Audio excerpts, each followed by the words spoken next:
അഫ്ഗാനിസ്ഥാനെതിരെയുള്ള 3 മത്സരങ്ങളടങ്ങിയ T20 പരമ്പരയ്ക്കുള്ള Indian cricket ടീമിനെ ഇപ്പോൾ BCCI പ്രഖ്യാപിച്ചു.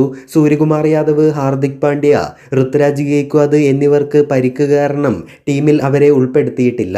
2022 T20 ലോകകപ്പ് സെമി ഫൈനൽ തോൽവിക്ക് ശേഷം വെറ്ററൻ താരങ്ങളായ രോഹിത് ശർമ്മയെയും വിരാട് കോഹ്ലിയെയുമെല്ലാം കുട്ടി ക്രിക്കറ്റ് ഫോർമാറ്റിൽ അവർ കളിച്ചിട്ടില്ല. ഇരുവരും സ്ക്വാഡിൽ തിരിച്ചെത്തുകയും ചെയ്തു. മലയാളി താരം സഞ്ജു സാംസണും ടീമിൽ ഇടം നേടി.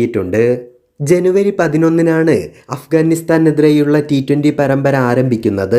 ജനുവരി 14, ജനുവരി 17 എന്നീ തീയതികളിലായാണ് മറ്റ് 2 T20 മത്സരങ്ങൾ. Mohali cricket stadium, Indore cricket stadium, ബാംഗ്ലൂരുവിലെ ചിന്നസ്വാമി ക്രിക്കറ്റ് സ്റ്റേഡിയം എന്നിവിടങ്ങളിലായാണ് T20 മത്സരങ്ങൾ. അതേസമയം അഫ്ഗാനിസ്ഥാനെതിരായ T20 ടീം നോക്കിയാൽ നായകനായി രോഹിത് ശർമ്മയുണ്ട്. വിരാട് കോഹ്ലി, ശുഭ്മാൻ ഗിൽ, യശസ്വി ജയ്സ്വാൾ, തിലക് വർമ്മ, റിങ്കു സിംഗ്, വിക്കറ്റ് കീപ്പർമാരായി ജിതേഷ് ശർമ്മ, സഞ്ജു സാംസൺ എന്നിവരുമുണ്ട്. പിന്നെ ശിവം ദുബെ, വാഷിംഗ്ടൺ സുന്ദർ, അക്സർ പട്ടേൽ, രവി ബിഷ്ണോയ്, കുൽദീപ് യാദവ്, അർഷ്ദീപ് സിംഗ്, ആവേശ് ഖാൻ, മുകേഷ് കുമാർ എന്നിങ്ങനെയാണ് സ്ക്വാഡ്.